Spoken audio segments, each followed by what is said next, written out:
Hello and welcome to the show. First up, here's a story that's become a topic of hot debate among travellers. As you know, throughout the pandemic, the airlines saw passenger numbers plummet, and one of the ways they tried to coax travellers back again was to ensure social distancing on board, including very often blocking middle seats to allow passengers to spread out. As we all know, COVID is highly contagious, and the closer you are to someone who has it, the more likely the chance that you will be infected. With that in mind, here's what happened in Salt Lake City recently. It was a Delta flight, and one passenger was complaining that passengers were all bunched up together at the back of the plane. Punish us all by not letting other people sit in those individual seats. This video shows a passenger pushing back on a flight crew saying nobody could move forward to empty seats. All the passengers were seated at the rear together. The passenger, who asked only to be identified by his first name Garth, says he suggested spreading everyone out to give more distance and prevent potential COVID spread. There was no reason not to do it. They didn't mention anything about the load of the plane being off balance or anything. If you would like to come off. But the flight crew in the video explains they can't move passengers between classes, even with empty seats. You're not going to get away. So you're refusing to come off the aircraft? Yeah, I'll leave peacefully with the police. When Garth's objections persisted, he was told to leave the plane, and he could be rebooked on another flight. What I'm asking you now is to please gather your stuff and come off the aircraft with me, and we can see what other options are for you to get to your final destination. No. All I said is I was going to complain. This is not right, and I refuse. It seems that when it comes to passengers' health and safety, there are limits, and one of those limits is not allowing passengers to spread out if it means they'll be sitting in more expensive seats. The interesting thing about this particular case is that the seats in question were not in a different cabin. They were simply higher priced economy seats at the front of the aircraft.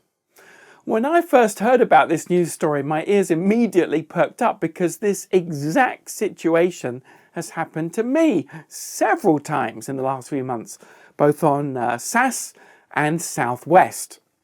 I even took photos to document what happened because on both flights, the front of the aircraft was basically empty and 95% of the passengers were crammed together further back. And again, it wasn't that the empty seats were in a different cabin, they were simply the higher priced economy seats at the very front. Now look, I understand this is a tricky issue, but right now I honestly believe that most passengers are much more concerned about safety than whether they happen to score a free upgrade. Meanwhile, airlines are still claiming they're putting safety first when it comes to COVID, but they're obviously not when they're cramming passengers all together in one section of the plane.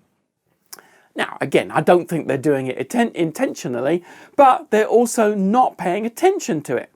Case in point, I flew from LA to London recently on Virgin, and although there were only 6 of us in upper class, they literally sat all of us right next to each other, even though the entire cabin was empty. I pointed this out to one of the flight attendants and she said, no problem, you can spread out if you like.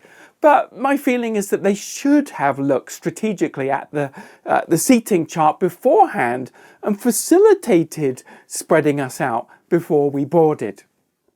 To add further weight to the argument that airlines are more concerned about profits than safety, although many airlines blocked middle seats for a while, that's no longer happening, even though COVID is still very much around. In their statement about the incident that I mentioned at the outset, Delta revealed their true feelings about safety versus preserving premium seats. Here's what they said. They went on to say that customers purchasing seats in one class are not randomly permitted free upgrades into another class, even when seats are available. As for that passenger, he was kicked off the plane here in Salt Lake, canceled his trip, and he is now on his way back home to Oregon on a train. Whoa, that's a long train journey back to Oregon. The guy's probably still on the train now. But again, as you saw from Delta's statement on the incident, they basically admitted that preventing random upgrades is more important to them than protecting passengers from COVID. Bizarre. Let me ask you, what do you feel is the right solution to this? Since COVID is so contagious, For the time being, should airlines allow passengers to spread out once everyone's on board? Or should preventing random upgrades, as Delta puts it, always trump social distancing? It's an interesting debate, isn't it? Personally, I do think it's hypocritical of airlines to make a big song and a dance about how much they care about social distancing in one breath, but then refuse to allow passengers to spread out when there are many empty seats available. As this story shows, there are times when passengers could and probably should spread out, but the airlines apparently disagree. Delta Airlines aren't the only ones kicking passengers off planes right now.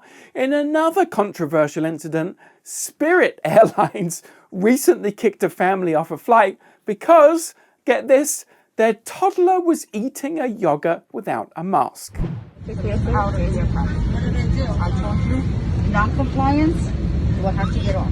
I didn't want to do this. Did you have to pick up your stuff? What did we do? I'm sorry. I want you off. Okay, no problem. Just tell me what we did. Non-compliance with the mask. We're wearing a mask. She's not wearing it. The baby? Wearing a mask. Now, in case you didn't know, under 2-year-olds do not have to wear a mask on flights within the US. And perhaps more importantly, all passengers, regardless of their age, are allowed to eat without a mask because, well, it's kind of difficult to eat with one. After the flight attendant ordered everyone off that plane, managers from the airline interviewed passengers, looked at their videos, and in a remarkable turnaround of events, they allowed everyone back on the plane except the flight attendant. Baruch Hashem, happy ending. We're back on. Everyone's coming back on the plane. I think they removed that steward. Wow. I'd love to know your opinion about both of these incidents, and I look forward to reading your comments below. Thanks for watching that clip. In a moment, I'll tell you how you can watch the full episode. But just before that, we have a nifty free guide for you, which you can get at travelproshow.com. It's called 7 Top Travel Hacks to Save You Money on Your Next Flight. And it's the ultimate blueprint for getting the best deal every time. For more travel pro tips, subscribe to this channel by clicking on the little bell down there, and then leave a comment below saying, "I subscribed," and I'll personally respond to your comment. Also, since you just watched a clip, you can now watch the full episode of the show here. By the way, thank you for supporting creators like us so that we can continue to bring you high quality original content. Click here.